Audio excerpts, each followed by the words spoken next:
world how to get rich. Now, best-selling author and financial expert Robert Kiyosaki shows you the secrets to generating a lifetime of passive income through real estate investment. Get ready to go on the road with Robert Kiyosaki and Dolph DeRoos. Hello, my name is Robert Kiyosaki, and I'm the author of the book, Rich Dad, Poor Dad. When I was just 9 years old, my rich dad began to teach me how to become a real estate investor.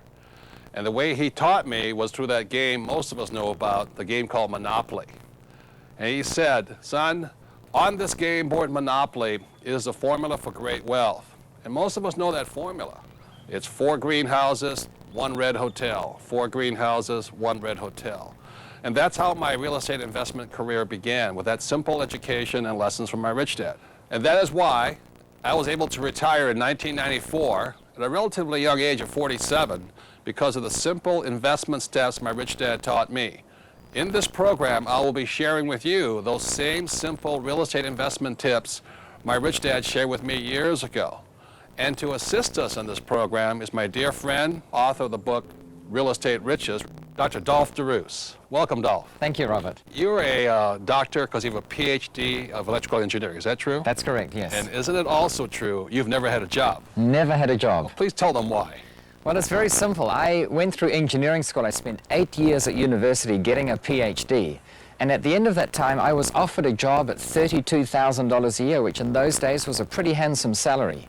However, unbeknown to my prospective employer, the week before I had just done a real estate deal that netted me $35,000. And I remember thinking to myself, why would anyone in their right mind work for 40 hours a week for 50 weeks of the year for $32,000 when in 1 week you can make $35,000?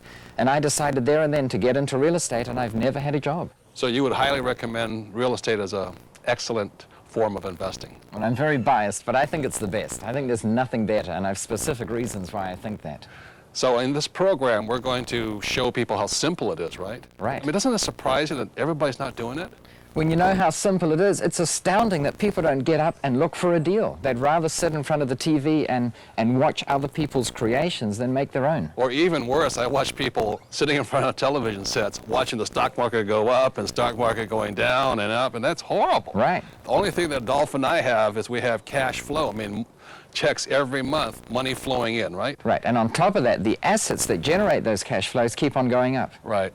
So there's 4 great advantages to real estate as an investment. Number 1 is you have income every month, which means you can soon quit your job if you want to. Number 2 is that you have tax advantages. You know, there's so many tax advantages too. Number 3 is you have depreciation, right, which is another form of tax advantage. And number 4 is you have capital gains. So you have money coming in, government's giving all these bonuses. Right. You have all these gains that are somewhat tax-free, and on top of all that is the banker will lend you money for real estate. Is that correct? That's one of the big fundamental differences. In fact, imagine going to a bank manager and saying, Mr. Bank Manager, I believe antiques are a good investment, and paintings, and platinum, and gold, and stocks, and mutual funds, and certificates of deposits, and treasury bills. Would you please lend me the money so that I may invest in these things? He will laugh you out of his office. That's right. They may lend you money on you, but they won't lend you money on the stock or mutual funds simply because they're too risky. They're too risky. That should tell you something. Right. It tells you 2 things. Firstly, you don't need the money to buy real estate. And secondly, it's about the safest thing there is to invest in. Right. If it wasn't safe, a banker wouldn't give you the money. Right. So it's a fabulous way of, you know, finding financial stability and a financial brightness for your future. Right. What we'll be doing this weekend is we'll be going with a young couple. It'll be their first real estate investment foray into the world there. As we talk to them, we'll be sharing our secrets through the real world of investing. In this program, you will learn about the 6 basic and simple steps my rich dad taught me on how to be a successful real estate investor. Step number 1, decide to be an investor. This is very important. This means the most important thing is to invest in your education. Step 2, find an area. Areas go up, areas go down, and areas go sideways. To me, the area is far more important than the property. Step 3, identify potential investment properties. Step 4, analyze, make offers, and then negotiate the agreement between buyer and seller. Step 5, put the investment together, which means financing and doing your due diligence, checking out the structures of the property. Step 6, property management. The important thing is this.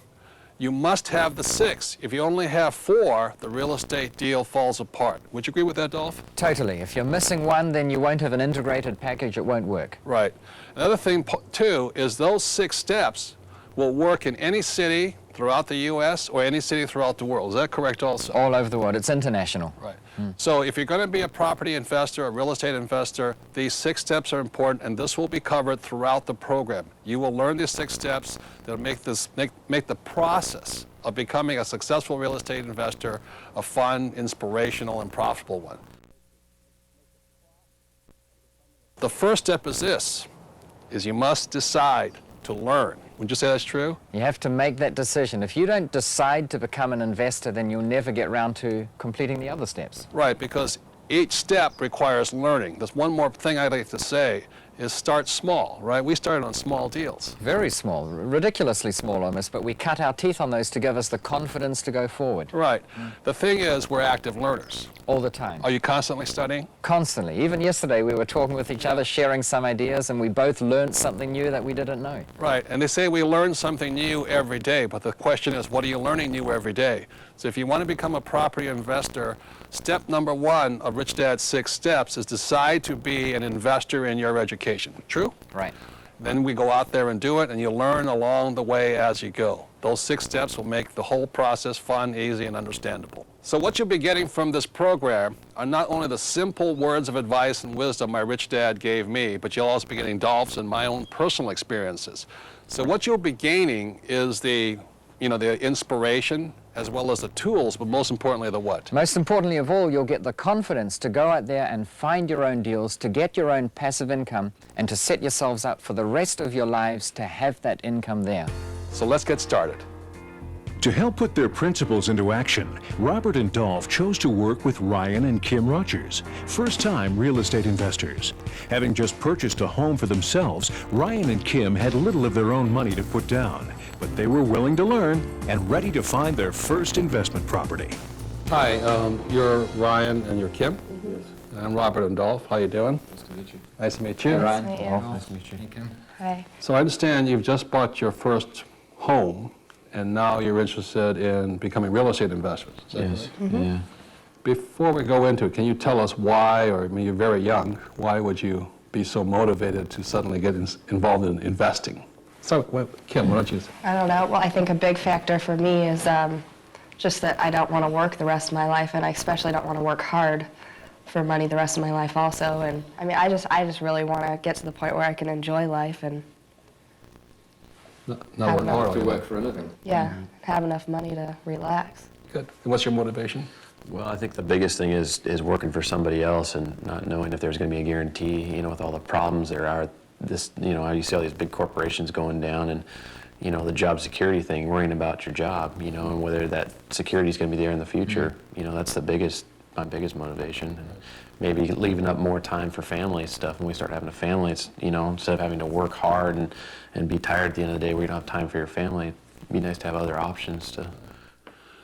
Well, what we're going to be talking about is basically a process that Dolph and I use, 6 steps. It's the same process my rich dad basically taught me years ago when I was just nine years old.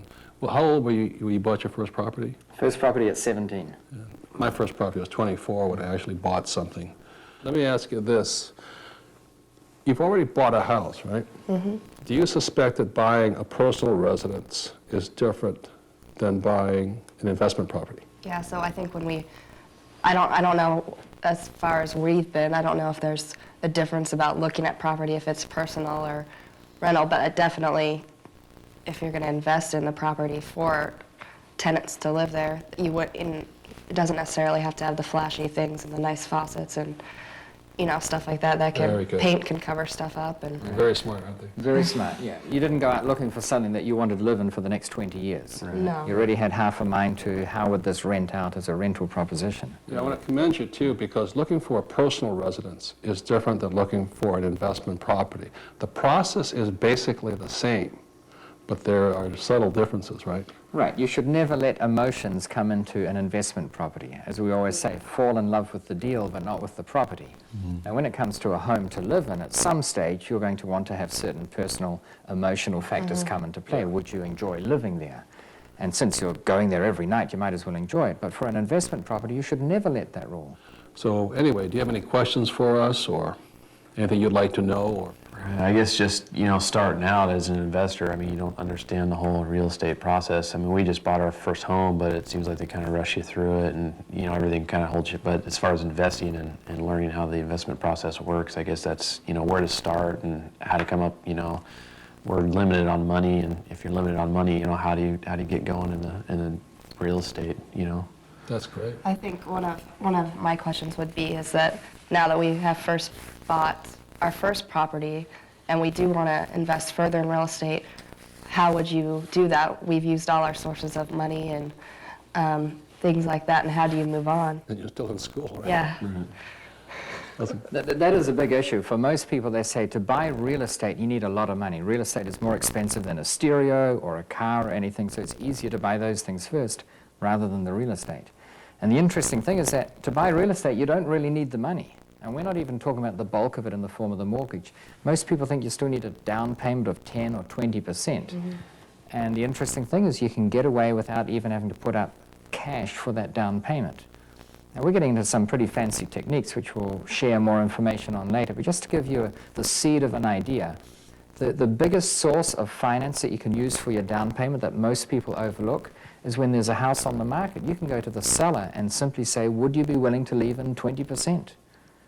And often they will say, no way, I need the money, but very often, surprisingly often, they'll say, yeah, that sounds reasonable. It might be an elderly couple that's going to go into retirement. They're going to take the proceeds and put it in the bank. And in the bank at the moment, you can't get more than about 2%. You might offer them 6% interest on that money, a second mortgage, and they'll be happy. They'll thank you for it. So I don't think that not having the money is the biggest stumbling stone at all. I think if you go and see the process that Dolphin and I will take you through, like I said, leave the money at home, just go through the process. In other words, never leave money or not having money be the excuse for you not to invest. Because what has happened for my wife Kim, she's named Kim also, is that we've never found a deal we could really afford. I mean, most of the time we found deals and we're going, holy moly, this is a great deal. You know, we're going to make, if I put this deal together, I'm going to make a lot of money. And not that it sounds that good, but that old saying from the movie Wall Street, greed is good, you know? I mean, when you find a way, when you find a hot deal, doesn't it inspire That you? is so good that Yeah. you can't let it go. You'll find the money one way or another. The great thing about the two of you, you bought your first house, you realize you're short on funds, but you're still out there looking. And I think that's the most important thing. Right. That's what's going to put you into a position to be able to do a deal somehow. The trick with being a real estate investor, you have to buy something that puts money in your pocket every month and keeps going up in value, hopefully. So you've already started on a good footing, so congratulations.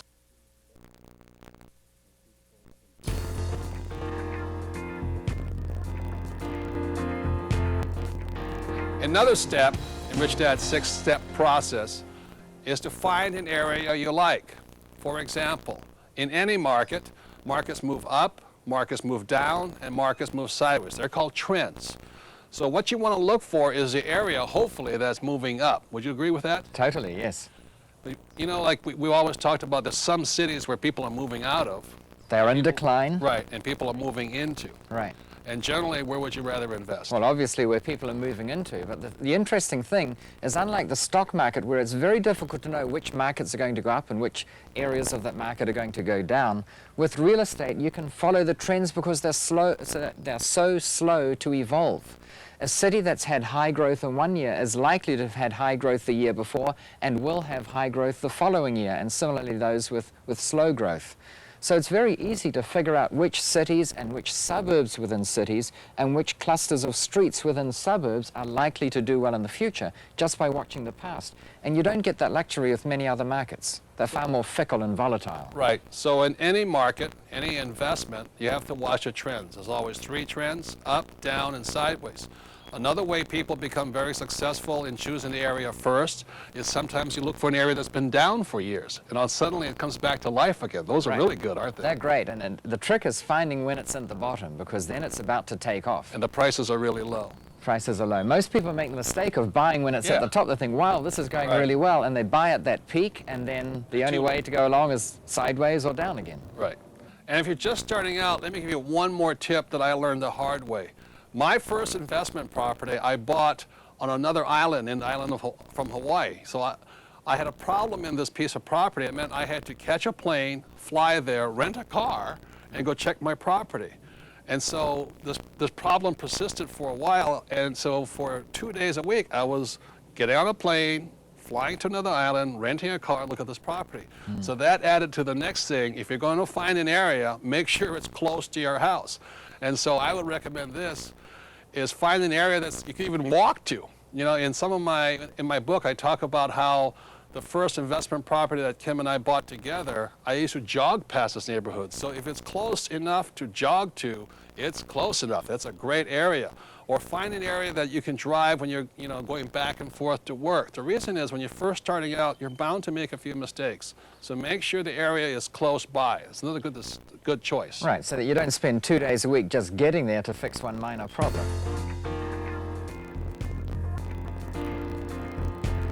How do you start out as far as, if you've never done this stuff before? How do you find the deals? How do you go out and, where do you start? What neighborhoods? If you don't know how to start this process, how do you do it? So we'll start just by looking first at areas. You want to find out if it's going up, down, or going sideways.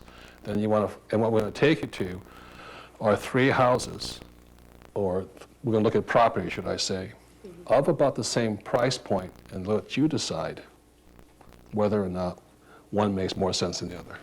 It's not so much the price, but the trend, as Robert's been saying. So there'll be some areas where you've got a reason to know why the trend will be upwards. And the thing that always amuses me about real estate relative to other investments is it's so easy to know what a trend is going to be in real estate. For instance, if you're buying just about any other investment, but the one that most people get into is stocks, it is so hard to know which category of stocks is going to be the next one to go up. And often it's very volatile. They'll be up one week, down the next week. 18 months ago, everyone thought technology stocks were the way to go, and we all know what's happened there. When it comes to real estate, the trends are not nearly as volatile. They're much smoother. It's very easy to get the statistics on which cities have been doing better than average in this country and which cities have been doing worse than average. Even within cities, there are suburbs that do better than average and others that do worse than average. So it's easy to get this information, and that will help you determine anywhere in the world where you should be buying.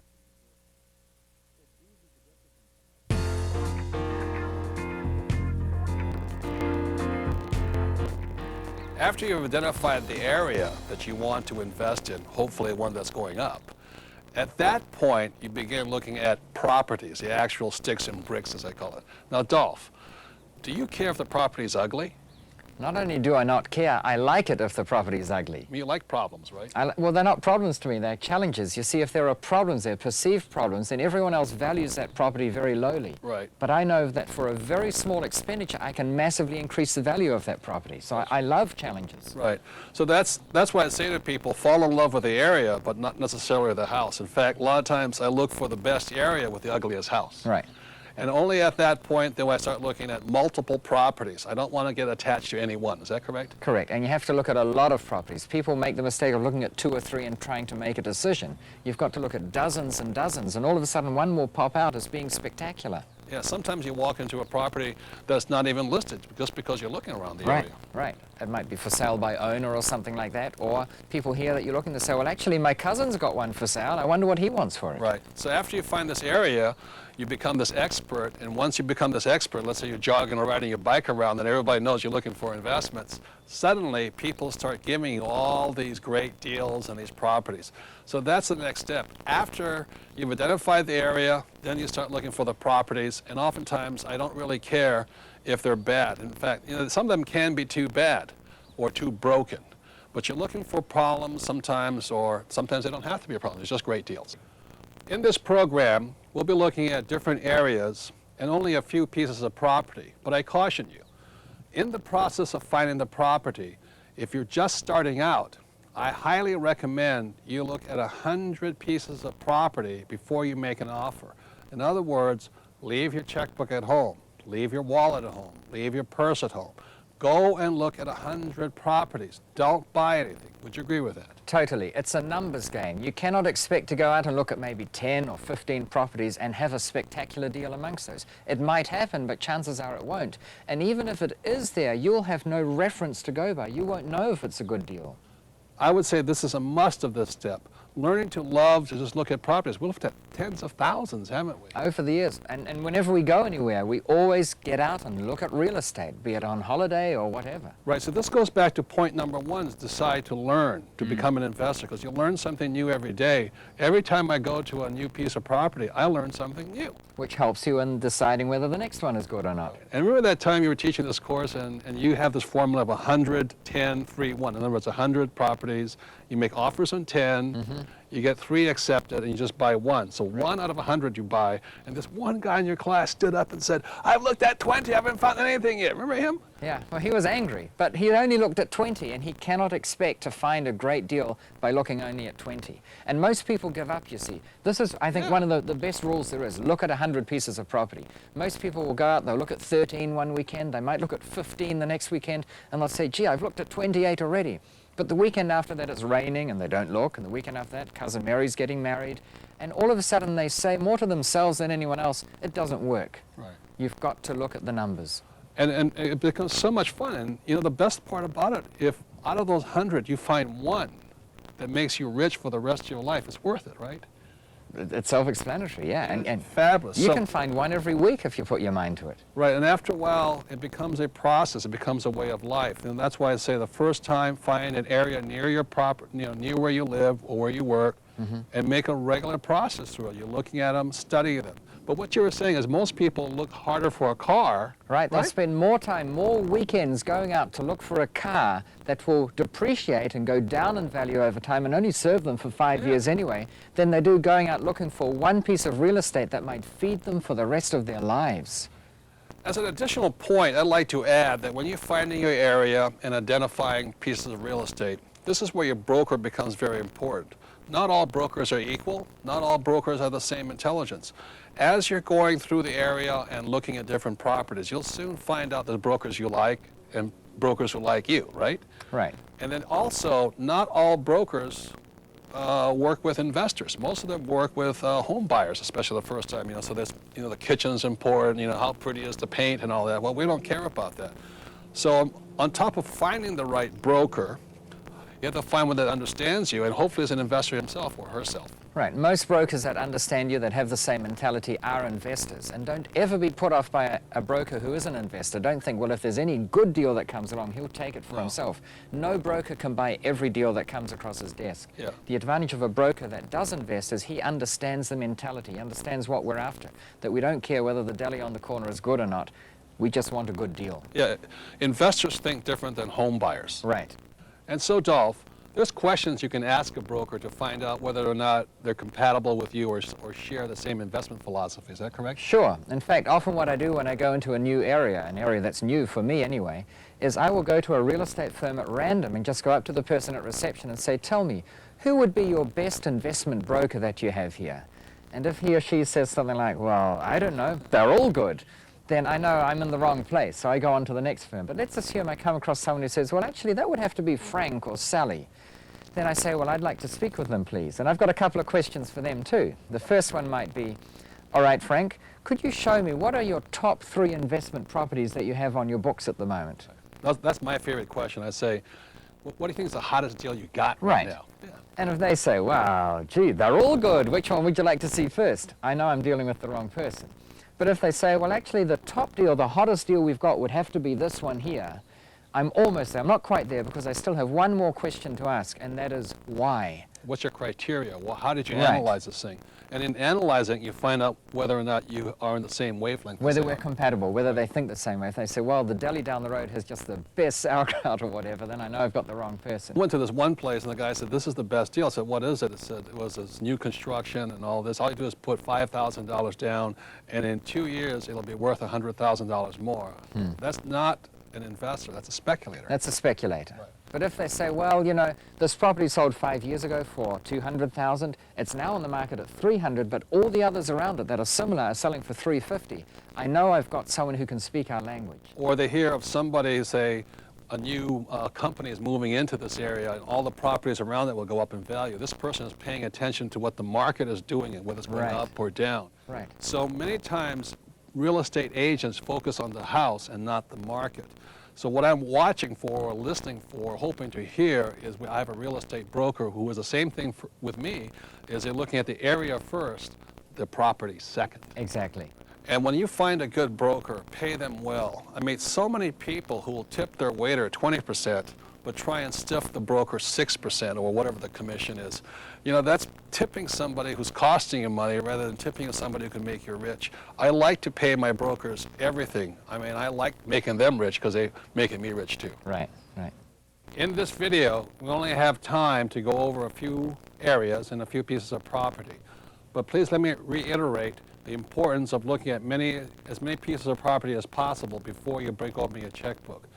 For this video, we too went through the process of looking at many, many different pieces of property before choosing these to look at. With help from Ryan and Kim, we decided to focus on just a few key areas quite near where they lived. Some areas had a clear history of trending upwards in value. Others hadn't yet begun to significantly appreciate, but showed good potential to do so. And others still showed a likelihood of remaining fairly stable in value. Each property we looked at had asking prices in a similar range, but because of the areas they were in, they showed very different potentials for cash flow and appreciation. The first property we looked at was in a quite desirable neighborhood near an upscale shopping center. A very solid-looking rancher, it had 3 bedrooms, 2 baths, and an asking price of $139,900. As we're talking about, area is very important. Houses are houses, but area is very important.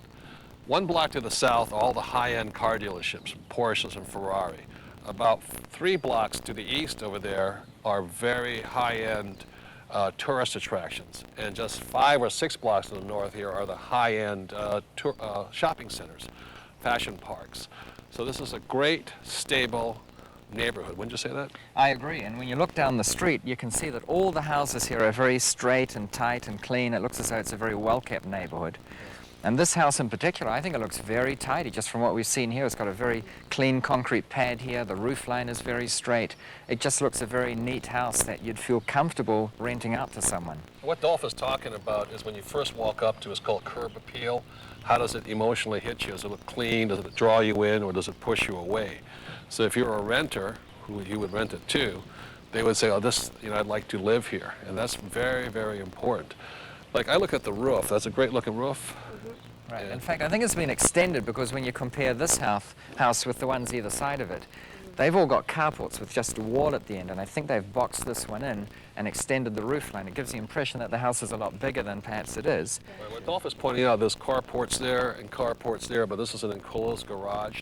So as a renter, I'd feel like my car would be protected. Right. And so they're thinking about their cars. Right. What do you guys notice when you first walk up? Well, like you said, I do notice that it's kept in pretty good shape. I mean, that's what appeals to me if I was a renter. You know, and I notice the concrete, there's no cracks, or the windows are all straight, there's no broken glass or anything like that, so I'd feel comfortable living in a place like this. Right. Well, that, of course, is the outside, and it remains to be seen what it's like on the inside, because quite often someone might do up the outside to give the impression that it looks good, whereas on the inside it turns out to be not the same. So I'm keen to see what it's like inside. Is the kitchen and the bathrooms, you know, up to standard? Here comes a realtor now. Hi, I'm Bob. Nice to meet you. Hi, nice to meet Robert. This is Dolph. Hi, Dolph. How are you? Good to meet you. This is Kim. Hi, Kim. How are you? Nice to meet you. And this is Ryan. Hi, Ryan. Nice to meet you. So, what can you tell us about this area? Well, I grew up in this area. It's a great area for rentals. It was built in about 1958, and when they were originally built, they probably cost between $8,000 and $11,000. And today it's about 140,000. About 140. They've, you know, virtually doubled in value every 10 years. And So in 1990, well, in 1990, these houses were selling for right around $80,000, and if a person would have put $8,000 or 10% down, then they would have earned a 68.5 annual rate of return. So it's a great place. Annually, right. It's phenomenal. And so this is a nice, stable area. Very stable area, great place to live, great place for me to grow up and have my daughter into. You've seen it change quite a bit. Huh? It's, you know, it gets a little bit more traffic, but it's a growth area. It's just, you know, a lot of people want to live here, so. Right. It's a great location. Huh? Yes, great location. All right, well, let's go inside and have a look what it's like on the Okay, inside. let's go take a look. Great.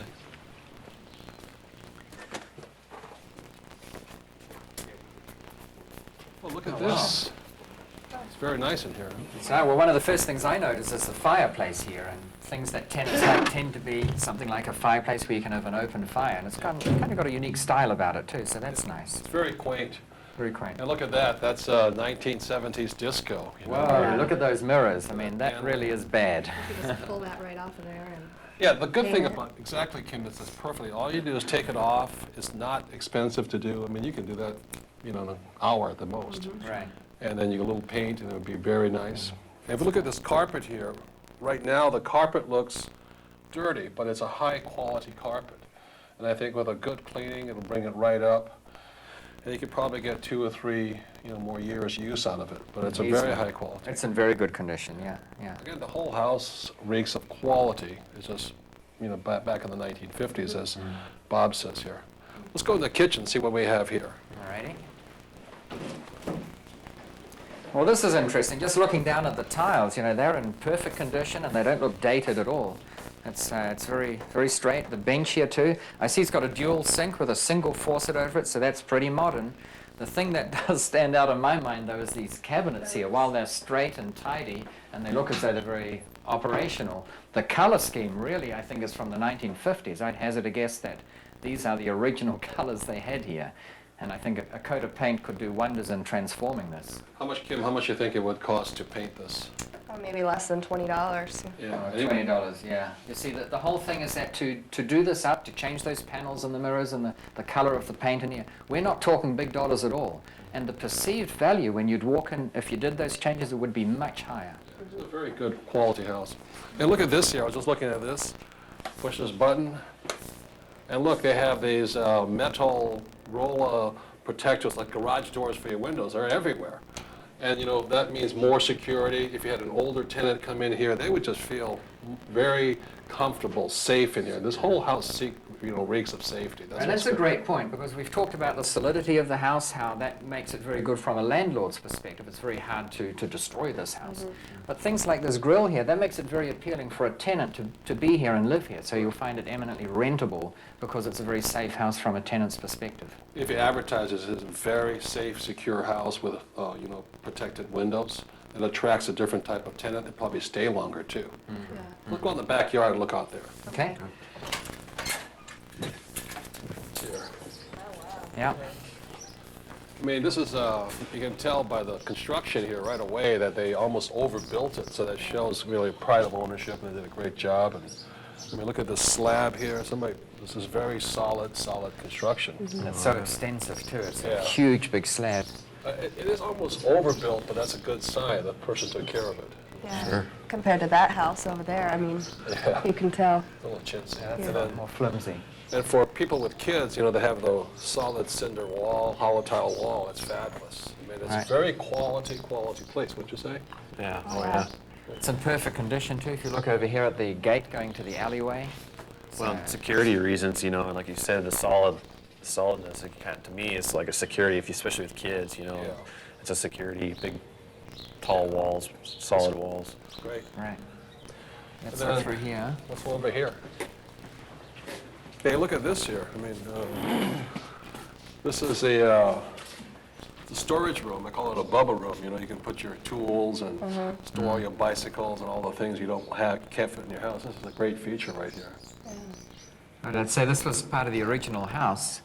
And then here in the garage, they've obviously just turned what was originally a carport into a garage by putting in the end wall and then just boxing the whole thing in and putting the electric door on it. So you think this was open at one time, huh? Right. Right, just like the house is either side of it. Right. So now this is, So much more security for your vehicle. It makes the house look far more substantial. And anything in here is dry. It's not just secure, it's out of the rain. true. No cracks on the floor. It's Yeah. Very well Yeah, it's done. generally a very solid looking place. And again, the only downside is there's nothing you can add to it. You can't turn a carport into a garage because it's already been done, you know. Yeah. Yeah. But for somebody who is like me, who's not good as a handyman, this is perfect, you know, because I don't have to do much for it, just paint it and a few other things. But it's Right. a very solid, well-built house. It'll last for years. So I would summarize, you know, this is an excellent house in an excellent neighborhood. It's indestructible. It'll last for years. It has appeal to a renter. And for somebody like me, I don't have to do much to it. So I love it because it's high quality, good neighborhood. My investment would be secure. But, you know, for somebody like Dolph, you would say this wouldn't appeal to you because it's too well built maybe, huh? Well, it's not too well built as such. There's just little I can do. I like things with a twist where I can add value to it without spending much money. Now, having said that, if the numbers work, it's still a great investment. I'd be interested. And what I like about it is from a tenant's point of view, they would feel secure here. They would feel as though when they come in with their car, they can lock it, and if they go away for a week, no one knows whether the car's here or not. It's not an obvious indicator as to whether you're at home or on holiday or something. So it's got great tenant appeal as well. Right. And again, if the numbers work, it's a great investment. Yeah, this house is almost indestructible, great neighborhood, secure neighborhood, and the house is even more secure, so I think it has a lot of pluses in that. Right. But you say, if the numbers work, that's what counts. Sure. Well, Dolph, what did you think, looking through it? Well, certainly on the outside, it looks very straight and tidy. The inside is also good. It's not quite up to the same standard. It's got some things that look a bit older. But I think overall, this is a very clean property. There's very little that needs doing to it. I think it is simply a numbers game. Do the numbers work? In other words, what can you buy this for? And what are the rentals and what are your expenses? It's going to be a simple exercise of analyzing the numbers to see if it's a good investment. Right, on a scale of 1 to 10, as far as a rental property, I'd probably give it an 8. It's solid, great area. What'd you guys think? That was pretty good inside. It was fairly clean. I mean, it needed a little updating here and there, new Little paint. paint. But other than that, I thought it was in pretty good shape. Yeah. You know what I liked about this house?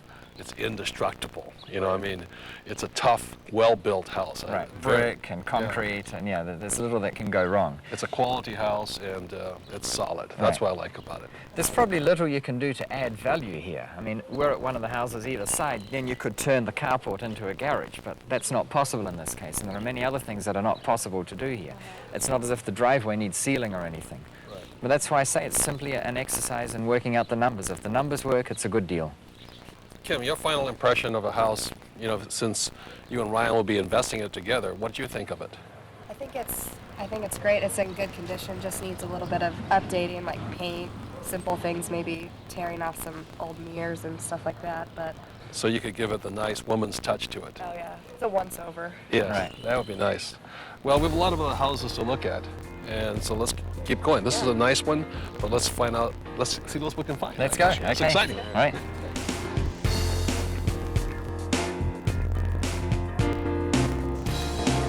Our next property was in a very different part of town, one that showed signs of really trending upward in the years to come. Listed as a fixer-upper, it had a separate guest house and an asking price of $102,000. We were curious to see if it would offer us the kind of twist that we could use to quickly increase its value. Well, as you can see, this is an older house. It was probably built around 1930, so it's 25 years older than the house we saw in the newer neighborhood. The reason we want to look here, though, is this neighborhood is older, it's gone down, but it's coming up right now. Just a block away, people have taken exact same houses like these, refixed them up, made it a beautiful neighborhood all along the street, and they're now going for around $350,000. So this one has a huge potential, but the question is, you know, it's advertised as a fixer-upper. It's about $102,000 asking price. But the question is for the money you put into it, will it make sense? Can you fix this house? That's the question. Right. Or for a similar price, can you get one that needn't be fixed up? Yeah. That's good as is. So this is a great neighborhood. The question is, this is a great house that's worth investing in. That's really the question. Why don't we go around and take a look in back and see what's there? There's a guest house back. I think we can look at that. All right.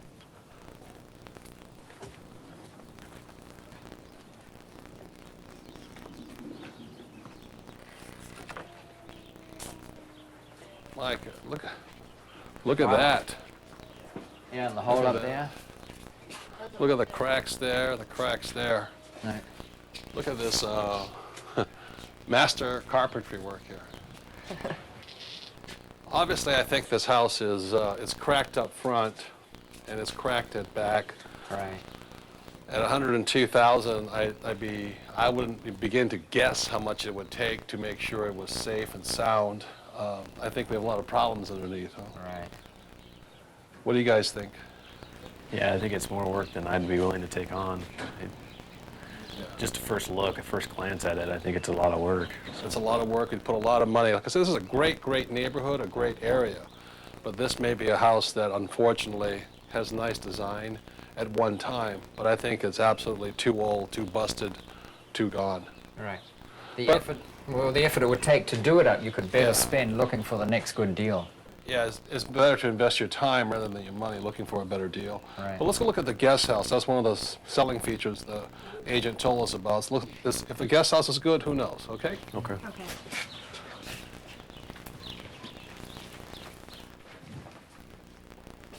Oh, gee. Jeez. Look at this. Look at all this. My first reaction is this is not a guest house. This is a juxtaposition of sheds and lean-tos, and I don't even think some of this is up to code. Yeah, this see. is a fire hazard. It's a danger. Right. You know, when we called the realtor said that we could get $600 a month rent for this. Well, that might be possible, but I sure hate to meet the person that paid me $600 to live in here. I think it would cost more than the house, this little guest house is worth to fix it than it's worth. Right.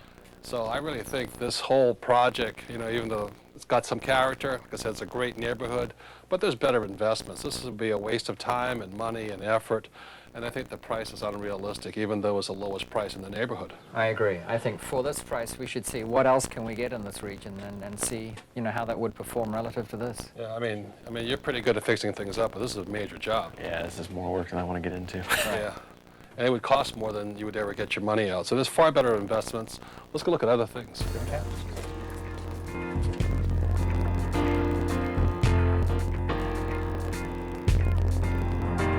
Just a few blocks away, our next property looked like a far better deal. Listed for $129,900, it was a fully renovated bungalow with lots of backyard space and terrific curb appeal. Well, Kim, what did you think? Well, I think it's a vast improvement from the house a couple blocks away that had the cracks all the way down the front.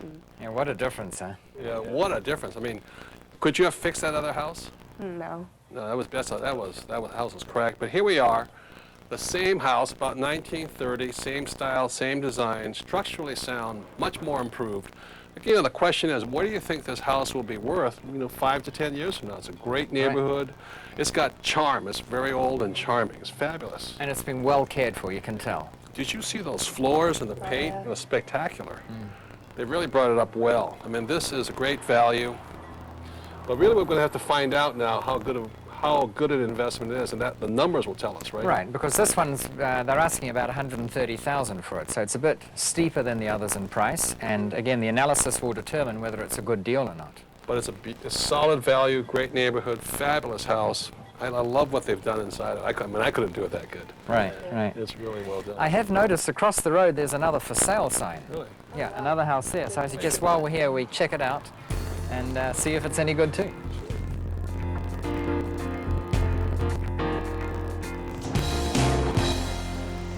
You know, whereas the house we've just looked at was $129,900, this one here I see is only $114,000.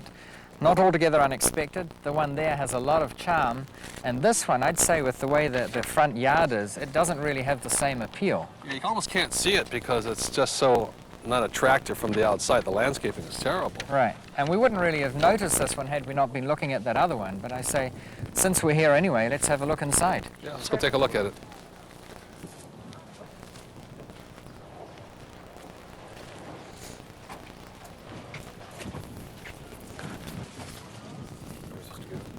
Wow, this is spacious.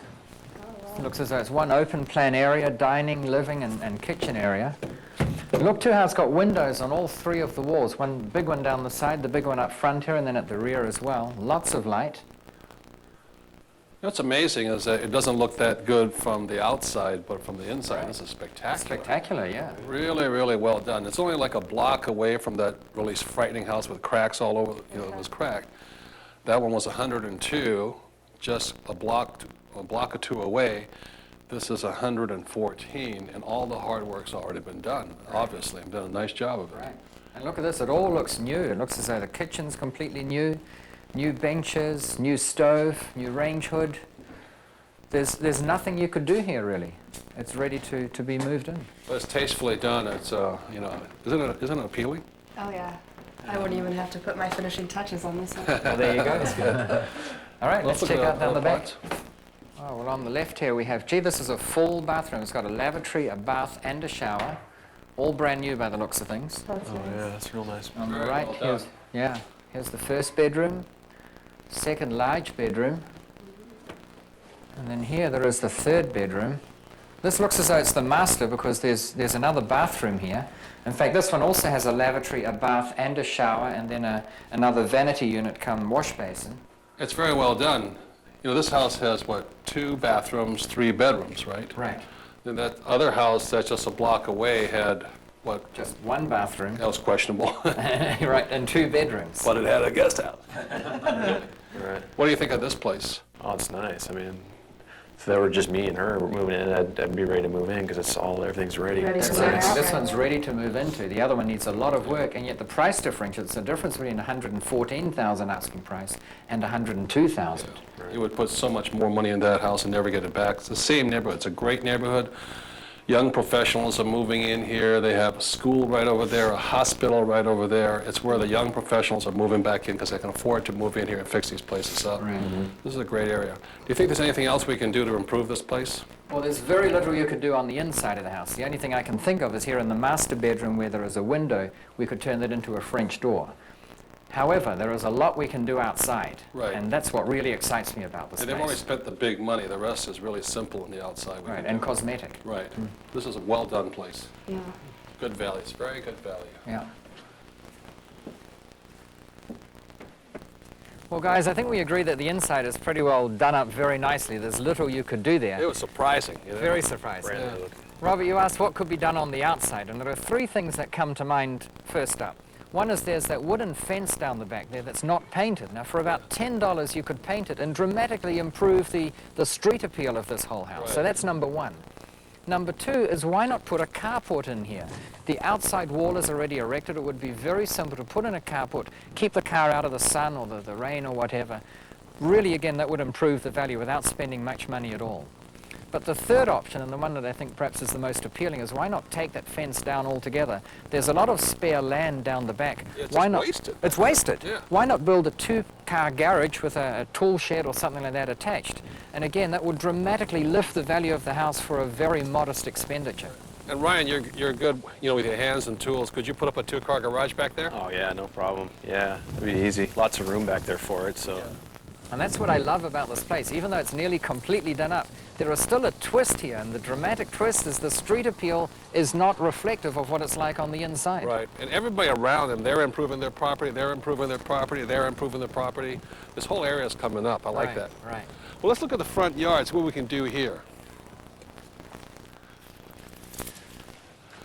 Well, as I said, it's really spectacular on the inside, but we almost missed this place because it has no curb appeal. Right.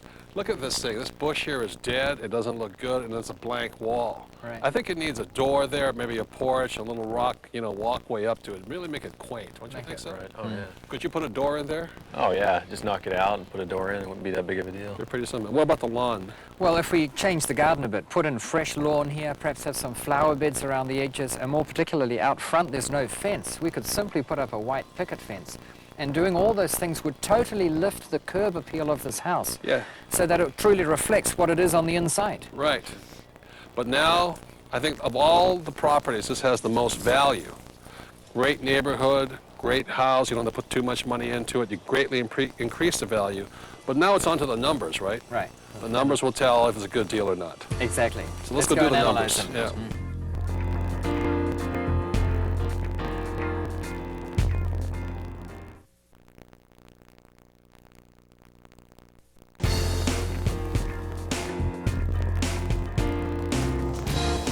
After you've identified the properties, the next step in Rich Dad's 6-step process is how do you analyze the property, and then how do you negotiate an agreement with the seller.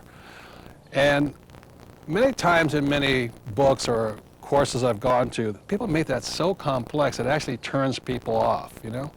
And what we're going to go into is how to make this process simple, because it's very simple, isn't it? Right, and it's really easy. When you analyze the property, the magic is revealed. Yeah, once you find the magic of how you look through the numbers and the negotiations and all that, that's where you find some of the best investments in the world. In this program, you will learn to use a simple approach that you can use to analyze any property in minutes. Well, that was a long day looking at all different types of property, but let's summarize, okay? There's 4 types of incomes we're looking for.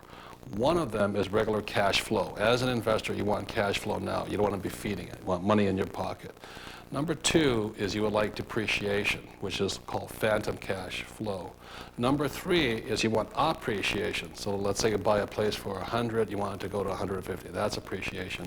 And the 4th thing is that the beauty of real estate is sometimes you can take that appreciation out tax-free again, right? So that's what makes all of these deals interesting, because we're trying to figure out which one is the best deal. So Dolph, why don't you take over from here?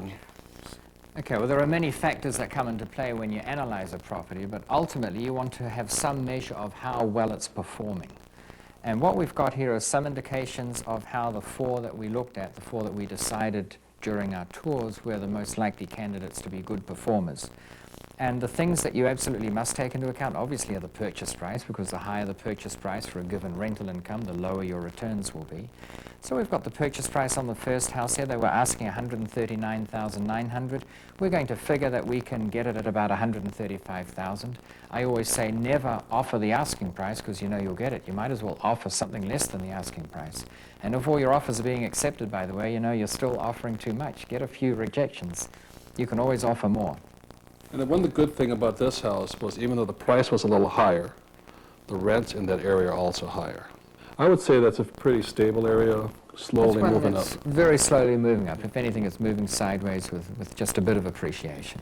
So although it's probably the more expensive, higher rents, very solid investment, it'd be tough to lose any money in this one. Yeah. Right. And what we've done in this one is we've taken Bob, the agent's recommendation as to what the rental levels would be there. We've factored into all of these properties a 5% vacancy rate. That's the expected percentage of the time that there will not be a tenant there. We've taken taxes into account, insurances, and other running and maintenance expenses. And what we end up with on that first property is that it looks as though it would have a cash-on-cash return of 14.4%. What that means is for every dollar that you've put into it as a down payment to buy it, you can expect to get 14.4 cents coming out every year as your return. And that needn't be good nor bad. It's just a number. It's just what the return is. Is cash on cash when you factor in, is that appreciation or just the cash on? Just the cash. We're taking into account how much cash have we put into it and how much cash are we pulling out. Now, it goes without saying that a house in a high appreciation area is going to be more valuable to you than one that's depreciating in value, but we're just looking at cash on cash for now. When we then compare it with the second property, well, it's not really a comparison. The second one we looked at was that brick one. Remember the red brick one that was broken? fixer-upper? Well, fixer-upper. I call it a blower-upper because you know, that's about all it's good for. We had an idea of what the rental would be on that. We knew that the asking price was $102,000. But I haven't even gone through the exercise here because, quite frankly, personally, I wouldn't want to own that. I wouldn't want to attempt to fix it up. Well, it'd be too expensive to fix up. Right, and the returns then would be way, way down there. You'd have so much money going out, and you're a very good handyman, but what do you think? Yeah, it's too much work. I mean, he'd have to start from over, basically. It's just too much work there. And no matter how handy a person is to be able to do something up themselves, it may not be a good use of their time. You might be better off spending that time looking for the next best deal. Right, so it's a good area, but the house is not that good. I mean, it's beyond, I think it's too bad. Right, Yeah. right, beyond redemption. So we then consider the third house we've got here, which was very close by to the brick one that we've dismissed. It was that green cottage that was very charming. Oh, yeah, it looked the same.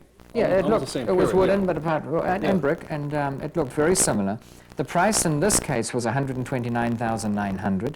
Again, we figured that we can offer something just a little bit less, about $4,000 less. We're working out our calculations on the basis of buying it for $125,000. Again, we've got our rental in there based on what the agents have told us and what we know we can get for those number of bedrooms. It was a 3-bedroom, 2-bathroom house, $1,150 in rent, the same 5% vacancy rate, the same factors that we're taking into account in terms of expenses and property taxes and the like. In this case, our cash-on-cash return is 7.7%. So it's almost exactly half. And here's something you now have to take into consideration. Do you want this first house that's in an area that's reasonably flat at 14.4%? Or do you prefer this one here, the green one, that's in an up-and-coming area at only 7.7%? Right, let's stress this again. The greenhouse was an area that's been coming down for years, and now it's on this rebound up.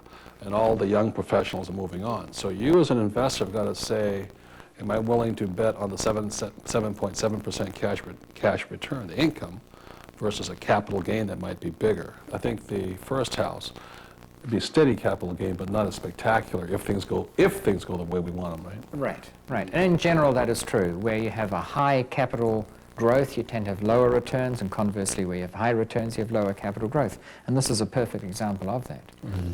But the interesting thing for me is that if we go on to the house that we spotted when we looked at the greenhouse, remember across the road we saw the for sale sign? We didn't expect it to be much, but when we went inside we were all pretty surprised. Right. All the money's been spent on fixing it up. It's been spent. And the asking price in this case was $114,000. And at this point I'd say, who in their right mind would buy that red brick house for $102 when you can buy the white one for $114 that's all done up? But even so, let's also assume we can buy it at about $4,000 below the asking price. That brings it in at $110,000.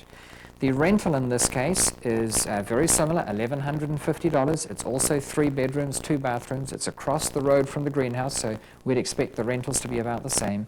We still have a 5% vacancy rate, and all the other numbers are the same. We now get a cash-on-cash return of 19.5%. Right across the street. Across the street from each other. It's nearly triple. And a lower down payment. Right. Yeah. And this is, I think, it really highlights the importance of doing the analysis. In this program, we'll have actually worksheets here. We'll show you how it's done and all this. I'm not that good at numbers or math, and yet it's really simple. It's simple addition, subtraction, multiplication, and division. Just knowing where the numbers go is pretty common sense. And Dolph just does it so automatically in his head that he kind of intimidates people. But trust me, it's a very simple process. So in this case, the return is nearly 20%. That would seem to me to be a pretty spectacular return in a day and age where currently, if you put that deposit in the bank on deposit, you could expect to get maybe 2, if you're lucky, 3% interest on it, and that would be taxable. Now, of course, real estate is taxable, but only after you've taken account of all kinds of deductions that you can't get in any other investment. So you're going to get very close to your 19.5% return as an after-tax return. And so to me, the interesting thing about doing the analysis is it quickly highlights which one is great and which one is still pretty good and which one is mediocre. Because let's face it, if you're used to putting your money in the bank at 2% taxable, 7.7% is still pretty good. Yeah. It's spectacular. However, you just have to look around a little bit, as we did, during the day, and you will find something even greater. Well, the good thing about this 19 or 20%, that's just cash on cash. If you bet that that neighborhood is going to come up faster, your overall gain could be even more spectacular. It will be. And this cash-on-cash return is just in year 1. We can reasonably expect that after a year, the rentals will go up incrementally, and the year after that, they'll go up again. Your deposit hasn't gone up. Your mortgage payments, at worst, will stay the same if you're on interest only, and if you're on a P&I mortgage, that's where you pay down some of the principal every year, your payments will go down. So that after a while, you are getting more and more money, and it's indexed for inflation. And the good thing about investment real estate is like right now, you've borrowed money from the bank, and you've got to pay it back. Right. But when you invest in a piece of property, you use your banker's money, and your tenant pays off your mortgage for you. So that's why, when we talk about people saying, let's get out of debt, let's get out of debt, are you deeply in debt? I'm horrendously in debt, but I love it. Yes, I am deeply, deeply in debt. I don't sleep well at night if I don't have enough debt, But there's good debt and bad debt. And so this is what we're talking about here. This is good debt because number 1 is your banker's money. Number 2, your tenant's going to pay you for it. And number 3, the appreciation that goes up, guess what? Your banker doesn't want any of that. The depreciation, the tax advantages, your banker doesn't want any of that either. They're passing that all on to you. And when you sell the property or you can borrow the money back out again, that money is basically tax-free or tax-deferred. So that's why I think, investment real estate is a smart way for a young couple like you to go. Stay within this price range until you gain more experience and things like that. It just makes a lot of sense. Right. Okay, so I think we agree we're going to put offers in on all 3 properties. And what we're looking at with this first one, the one close to where you live, is we're going to offer $135,000. Now, we might get, say, an 80% first mortgage, which in this case would be $105,000. We can ask the sellers to leave in a 20% mortgage for the remaining $20,000. It's a carryback like an IOU. It's a carryback. It's seller finance or vendor finance. So that's a no money down deal on that one. Right. 100% financing, 80% comes from the bank, the remaining 20% comes from the seller. That'd be a Nothing great wrong with that. Yeah. That'd be a great deal, but Sure. yes. Now, on the second one, the greenhouse, I think we all agree that it's a very good property. It's possibly worth the asking price. What I suggest we do in that case is offer the asking price. However, we might still structure it in a way so that there's no money required on the part of Ryan and Kim. Yeah, he could ask his dad for the money or her dad for money and say they'd be Right. partners in the deal. Right, or friends for that matter. And because this house had a beautiful backyard, was large, and they could put up a guest house, greatly improve the value, And the house that's already there has a lot of charm, so that gives it extra appeal. which they could get a higher loan value then once that was Right. done. Right. Good. And then the third one, the White House, which in some ways is the highest returning property, I think we agreed we'd come in at $110,000. Now, one way of structuring this so that you might need to put in any cash is to ask for a delayed closing. You might ask for a delayed closing of 3 or 4 months. And in the meantime, you would have the right of access to do some of those improvements. For instance, Ryan, you might want to put up that carport already. And then just before you close, you'd send the appraisers back in to get a new appraisal. And instead of coming in at 114, it might come in at 125 or 130 after you've done that work. You get a first mortgage based on that, and that might cover your acquisition cost. So that means if the value goes up, the banker will lend you more money, which means you put less money down. Right. And these are just some of the ways. There are, in fact, many, many ways that we cover in the program that you can acquire property without having to put any of your own cash into the deal. The important thing to note is that we're putting in the offers, because until you physically submit an offer, there is no way they're going to accept it. They won't accept nothing. And if you don't put in an offer, you don't know. Right. I mean, the point that we're making here was, remember, we had no money at one time, right? Now, that's how I started. And did people laugh at some of our offers? Oh, they laughed, they quizzed you, they thought, are you sure you're doing the right thing? Aren't you wasting your time? Yeah. The thing is, part of the process is just putting in those offers. Have people laugh at you, have them reject you. Even if they say yes, you still have a way out anyway. Right. So it costs you nothing. Well, let's write them up. That won't take long at all, and fire them off, and then we can see what happens. As Ryan and Kim await their answers, it's time for you to discover the rest of Rich Dad's 6 steps to becoming a successful real estate investor. In the audio and workbook portions of this program, you'll discover how to negotiate a winning deal, where to find financing even if you have little or no money of your own, what to look for during property inspections and other due diligence, how to find the right tenants, how to manage your property for maximum profit, and much more.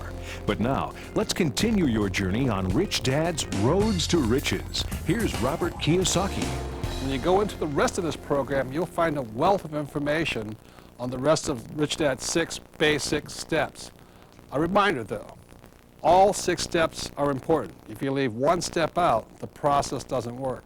So basically, that's all Dolph and I do. We get up and we go through the 6-step process of looking at properties all day long. Would you agree with that? I fully agree, and you've got to remember you've got to have fun during this process too. Well, like you, Robert, I started playing the game Monopoly at a very early age. In fact, we got sick of the original board and made our own out of big folded-out cardboard boxes. But I carried on with real estate, and I bought my first property at the age of 17.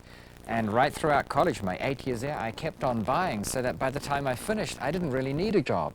And I enjoyed it so much, that's all I've done ever since. I just go around the world now looking at real estate deals and trying to pick the eyes out of the deals I look at. So the first step for you now is go through the rest of this program, then get up, leave your checkbook, wallet, and credit cards at home, and start looking at properties.